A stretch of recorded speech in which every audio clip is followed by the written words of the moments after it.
네, 우리 주님의 복을 많이 받으십시다. 아멘. 오늘 설날인데 이제 분주하죠. 아무래도 집에서 또 가족들도 모이고 하는데, 여러분 우리도 가족입니다. 믿으십니까?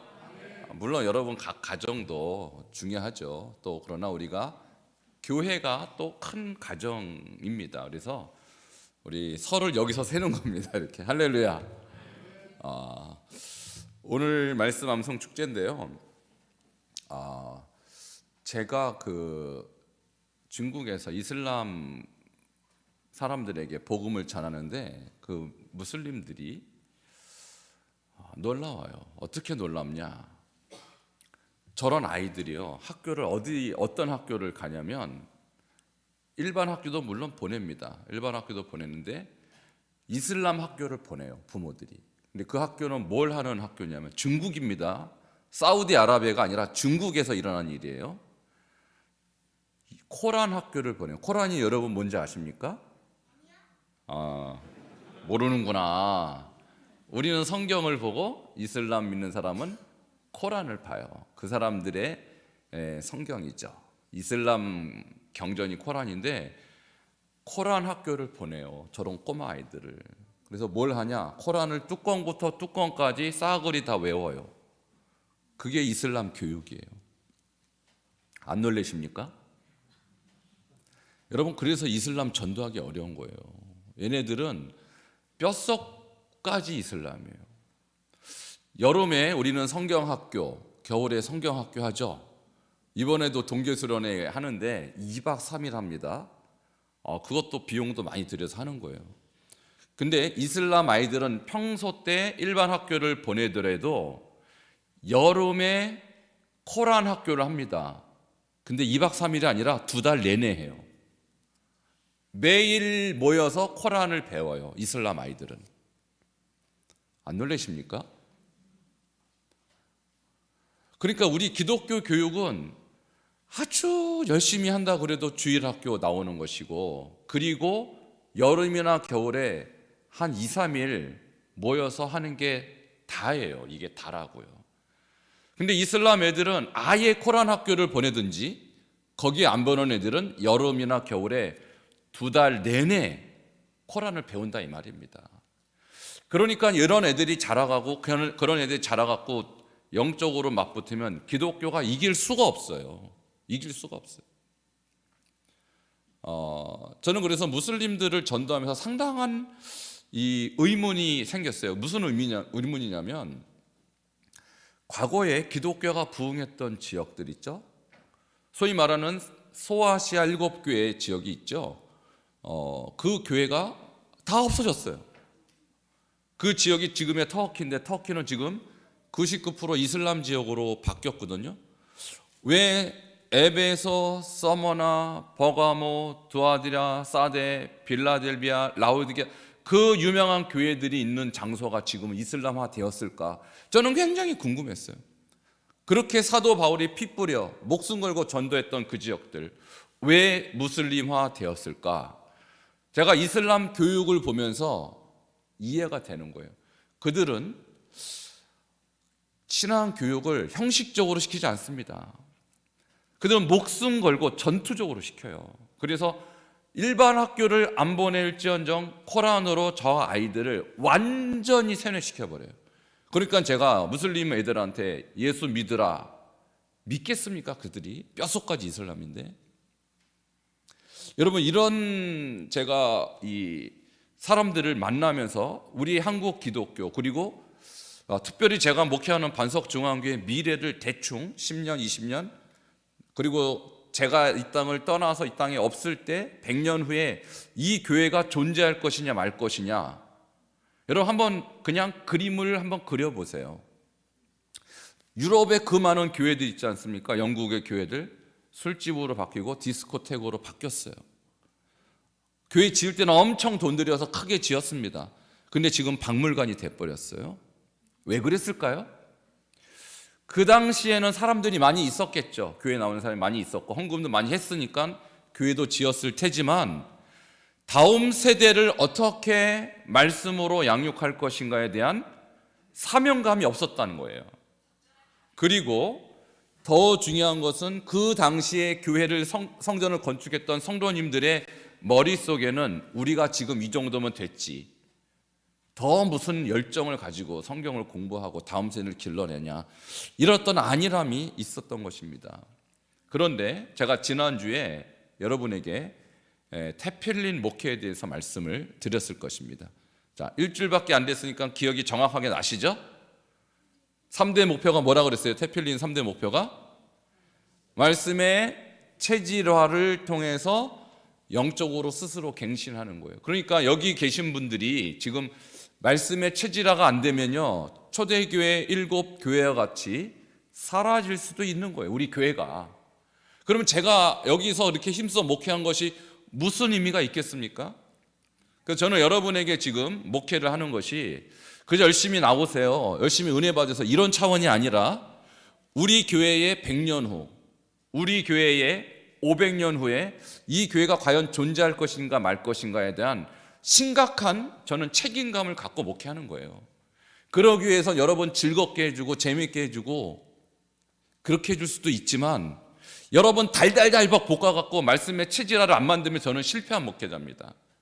그러니까 여러분이 느끼기에는 신목사 이렇게 우리를 달달달 볶아, 왜 이렇게 자꾸 석 달 동안, 석 달에 한 번씩 모여서 말씀 암송축제를 왜 하는 거야? 여러분 힘드시죠? 이런 거 자꾸 하는 게. 안 힘드셔요? 여기 계신 분들은 안 힘드신데 왜 자꾸 암송을 시키고 왜 자꾸 이렇게 말씀을 하가를 시키는 거야, 힘들게. 여러분 이건요, 제가 이슬람 무슬림들을 바라보면서 뼈저리게 느낀 저의 책임감이에요. 아무리 기독교가 성령 충만 해도 그들이 갖고 있는 그들의 경전에 대한 열심만 못합니다, 솔직히. 그런 차원에서 우리가 지금 하고 있는 신앙교육, 우리가 지금 하고 있는 신앙생활은 이슬람의 신앙생활에 비하면 세 발의 피도 안 돼요. 정말 우리는 안일하게 신앙생활하는 거예요. 그런데 설날인데 뭐 모임입니까 안 모임입니까 이런 거 질문하고 그러시면 저는 굉장히 섭섭한 거예요. 무슬림들은 설날이라고 안 모입니까 그들이? 5번 모여요 그들은. 여러분 우리의 신앙생활이 껍데기 형식적으로 신앙생활을 할 수도 있어요. 그리고 그렇게 신앙생활해서 남들은 잘한다 그럴 수 있어요. 근데 저는 책임감을 갖고 있는 사람이에요. 여러분의 영혼에 대한 책임감, 우리 교회의 100년 후, 200년 후에 대한 책임감이 있는 사람이에요. 제가 여기에 잠깐 동안 반짝 잘해갖고 교회, 대형 교회 만들어 놓다고 칩시다. 그런다고 100년 후, 200년 후 이 교회가 존재하리라고 누가 보장합니까? 결국은 여러분이 지금 이 시대에 이 교회의 영적 책임감을 갖고 말씀으로 여러분 자신을 체질화하고 생활화해서 다음 세대에게 교회를 물려주고 믿음을 물려줄 때 저 아이들이 세계 선교를 감당하는 인물이 될 수 있는 것입니다. 그래야 우리 교회의 존재 가치가 있는 거예요. 저는 이런 사명감을 갖고 여러분의 말씀을 전하는 것이고, 그리고 석 달에 한 번씩 적은 돈이 들어가는 것이 아니에요. 여러분 앞에 선물 보세요. 여러분을 위해서 석 달에 한 번씩 선물을 준비합니다. 여기만 있는 게 아니에요. 저 뒤에도 있고요, 저 피아노 옆에 구석에도 있어요. 좀 이따 선물 나올 거예요. 적지 않은 돈을 투자하는 이유가 뭔가? 말씀이 그만큼 중요하기 때문입니다. 자, 말씀을 사모하면 하나님이 복도 주시고 은혜도 주시고 선물도 받습니다.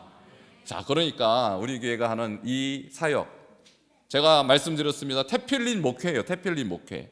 자, 말씀의 체질화, 말씀과의 일체화, 말씀과의 생활화, 이것을 성경 암송이라고 한 단어로 말할 수 있는 것이고, 그것이 다음 세대에게 계승되면 저 아이들이 세계 선교를 완성하는 주역이 되는 것입니다. 자, 우리 교회가 어디로 갔는지 다시 한번 이해가 되시죠?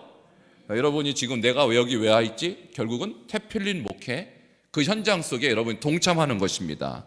자, 제가 제 얘기를 다 말씀드릴 수 없어서 신문에, 이번에 목회자 사모 신문에 제 인터뷰가 나왔는데, 수요일날 오신 분들은 받아 가셨고 수요일날 못 받으신 분은 오늘 내려가시면서 한 번씩 다 받아가시면서 우리 담임 목사님이 이런 생각을 하는 분이구나, 테필린 목회가 뭐구나 하는 거기 자세하게 써 있습니다. 가서 좀 읽어보시고, 오늘 우리가 성경 암송 축제를 하기에 앞서서 한 사람을 제가 소개합니다. 누구냐면 스데반이에요. 스데반. 여러분 스데반의 직분이 뭔지 아시죠? 목사도 아니고 사도도 아니고 장로도 아니고 집사님이세요. 근데 이 집사님이 사도행전에 나오는 설교 중에 가장 긴 설교를 합니다. 7장 2절부터 52절이니까 무려 51절에 해당하는 가장 긴 설교를, 사도 바울보다 더 긴 설교를 하는데, 여기에는 모세오경이 등장하고요, 사무엘상하, 열왕기상하, 역대기, 선지서까지 싹 등장해서 한 장을 꽉 채워요. 그리고 그 설교는 성경 전체를 관통하는 위대한 명설교를 합니다. 그가 어떻게 집사로서 이런 설교를 할 수 있었을까? 결론은 합니다. 그는 평소 때 늘 말씀을 묵상했던 사람이고 그 말씀을 암송했던 사람이에요. 그래서 신명기 18장 15절이 저기에 등장하고요, 아모스 5장 25절, 이사야 66장 1, 2절이 정확하게 등장하는데, 성경을 보고 읽었을까요? 암송했을까요? 암송했죠. 이 설교를 들은 유대인들이 마음에 찔려서 회개를 하든지 이 스데반을 돌로 쳐 죽이든지 해야 되는 기로에 있을 때 그들은 회개하지 않고 스데반을 철로 죽였어요. 그런데 그가 죽고 난 다음에 사도 바울이 회심하고 사도 바울이 세계 선교를 감당하는 인물이 되었습니다. 그러니까 스데반의 설교는 사도 바울을 낳았고, 사도 바울은 오늘 우리까지 복음이 오게 한 사람이 된 것입니다.